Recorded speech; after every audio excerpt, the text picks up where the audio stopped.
ஓம் ஸ்ரீ குருபியோ நமக. ஓம் ஸ்ரீ மகா பெரியவா சரணம்.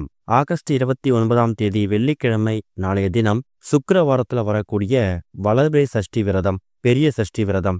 வெள்ளை முச்சை மேல 6 எண்ணிக்கையில மிளகு வைத்து இந்த ஒரு பரிகாரத்தை நீங்க செய்யறதால வாழ்க்கையில இருக்கக்கூடிய எல்லா விதமான கெடுதல்களும் நீங்கி நல்லது மட்டுமே நடக்கும். அது என்ன வழிபாட்டு முறைன்னு பார்க்கறதுக்கு முன்னாடி நம்மளோட வீடியோஸா இப்போதான் நீங்க ஃபர்ஸ்ட் டைம் பார்க்குறீங்கன்னா மறக்காம சப்ஸ்கிரைப் பண்ணிக்கோங்க.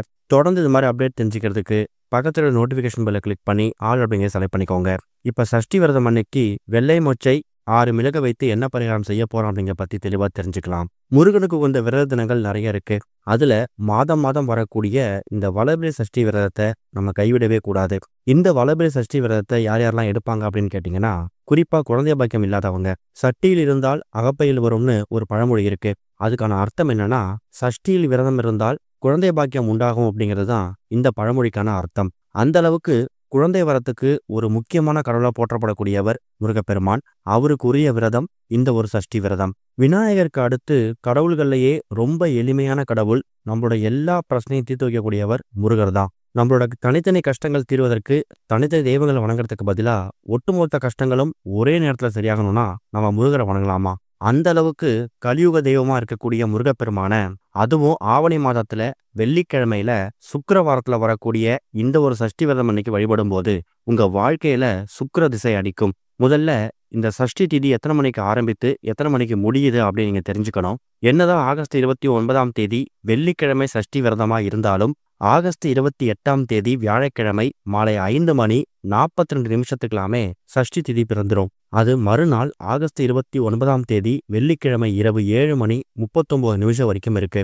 அதனால சஷ்டி விரதத்துக்கான வழிபாடு பண்ணணும் அப்படின்னு நினைக்கிறவங்க வெள்ளிக்கிழமை மாலை 7:30 மணிக்குள்ள முடிச்சிடுங்க.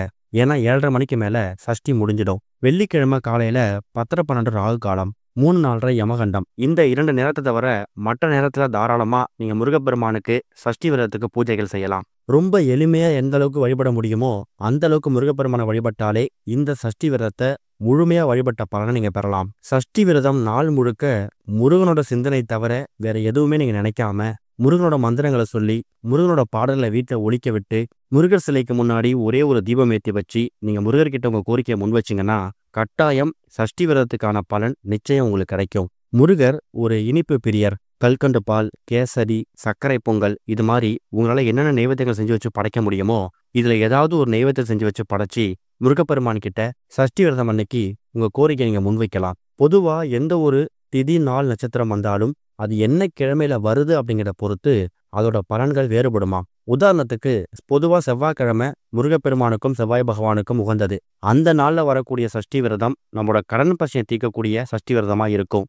ஆனா இந்த ஆவணி மாதத்துல ஆகஸ்ட் மாதம் வந்திருக்கக்கூடிய இந்த ஒரு சஷ்டி விரதம் நமக்கு வெள்ளிக்கிழமை வந்திருக்கு. அதுவும் சுக்கிரவாரம். ஒருத்தவங்க வாழ்க்கையில சுக்கிர திசை அடிச்சிட்டாலே பரம ஏழை கூட பணக்காரரா மாற முடியும் அப்படிங்கிறது நமக்கு வாழ்க்கையில் இருக்கக்கூடிய ஒரு பெரிய நம்பிக்கை. அப்படிப்பட்ட சுக்கிர பகவானோட அருளையும் முருகப்பெருமானோட அருளையும் சேர்த்து பெறக்கூடிய ஒரு பரிகாரத்தை தான் நீங்க சஷ்டி விரதம் அன்னைக்கு உங்க வீட்டுல பூஜையில பண்ண போறீங்க. இதுக்கு உங்களுக்கு தேவையான பொருள் மொத்தமா 3 பொருட்கள். அதுல ஒரே ஒரு ஸ்பூன் அளவு வெள்ளை மொச்சை எடுத்துக்கணும். அடுத்ததா 6 எண்ணிக்கையில மிளகு, கடைசியா ஒரே ஒரு சில்லறை நாணயம். வெள்ளை மொச்சை எதுக்காக எடுத்துக்கிறோம் அப்படிங்கிற கேள்வி நிறைய பேருக்கு வரும். நம்மளோட பதிவுகளை தொடர்ச்சியா பாக்குறவங்களுக்கு அது தெரியும். வெள்ளிக்கிழமை சுக்கிரவாரம், சுக்கிர பகவானுக்கு ஏற்ற ஒரு நாள். சுக்கிர பகவானுக்கு உகந்த தானியம் இந்த வெள்ளை மொச்சை. குடும்பத்துல யாராவது நபருக்கு சுக்கிர தோஷம் இருக்கு, அந்த சுக்கிர தோஷத்தால ஏற்படக்கூடிய கிரகதோஷ பாதிப்புகள் உங்களை பாதிக்குதுன்னா வெள்ளிக்கிழமையில வரக்கூடிய சுக்கிர ஹோரையில சின்னதா ஒரு கிண்ணத்துல வெள்ளை மொச்சை வைத்து சிவபெருமானுக்கு முன்னாடி ஒரு தீபம் ஏற்றி வச்சு அந்த தீபத்துக்கு முன்னாடி இந்த வெள்ளை மொச்சையை நம்ம படைக்கிறதால சுக்கிர தோஷம் விலகும். பொதுவா வெள்ளிக்கிழமையில இந்த சுக்கிர ஹோரை அப்படிங்கிறது 3 நேரத்துல வரும். காலையில 6 மணிலேருந்து 7 மணி, மதியம் 1 மணிலேருந்து 2 மணி, அதை விட்டீங்கன்னா இரவு 8 மணிலேருந்து 9 மணி. இதுல ஏதாவது ஒரு நேரத்துல தான் வெள்ளை மொச்சையை நம்ம தீபத்துக்கு முன்னாடி வைக்கணும். ஆனா இந்த பரிகாரத்தை முடிஞ்சா காலை ஒரு 6 மணிலேருந்து 7 மணி, அதை விட்டீங்கன்னா மதியம் 1 மணிலேருந்து 2 மணி, இந்த 2 சுக்கிர ஹோரையில ஏதாவது ஒரு சுக்கிர ஹோரையில பண்ணிடுங்க.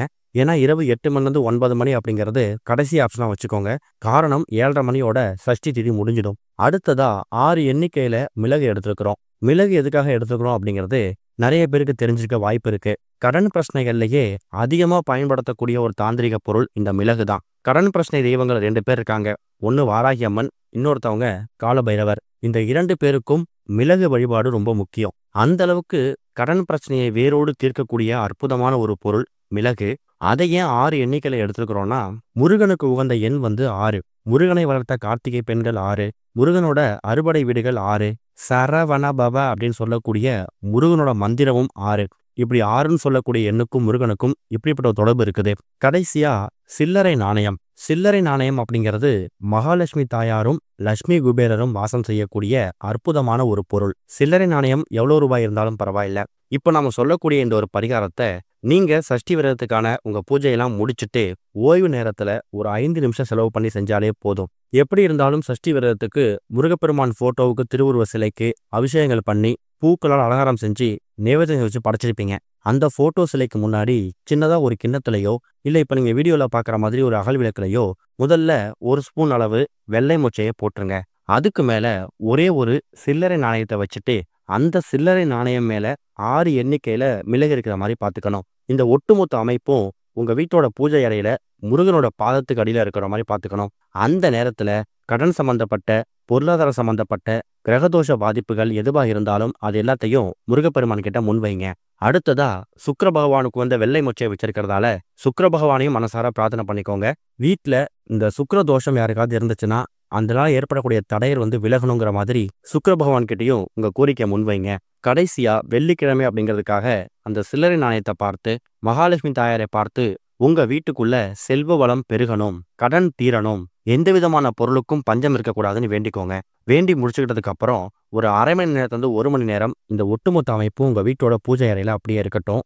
அதுக்கப்புறம் நீங்க அன்றாட வெளில பார்க்கலாம். பூஜையெல்லாம் முடிச்சுட்டு பூஜை அறையில விளக்குகள்லாம் குளிர வைக்கும் போது அந்த வெள்ளை மொச்சை, மிளகு, சில்லறை நாணயம் இது எல்லாத்தையும் வச்சிருக்கீங்களா ஒரு சின்ன கிண்ணத்துல, அதை அப்படியே எடுத்து பத்திரப்படுத்திருங்க. அதை வெள்ளிக்கிழமை மாலையோ இல்ல மறுநாள் சனிக்கிழமையோ அந்த வெள்ளை மொச்சையை மட்டும் எடுத்து காக்கை குருவிகளுக்கு தானமா போட்டாலும் சரி, நீங்க தண்ணீரை விட்டாலும் சரி, அந்த சில்லறை நாணயத்தை எடுத்து பத்திரப்படுத்தி செலவு பண்ணுற மாதிரி பார்த்துக்கோங்க.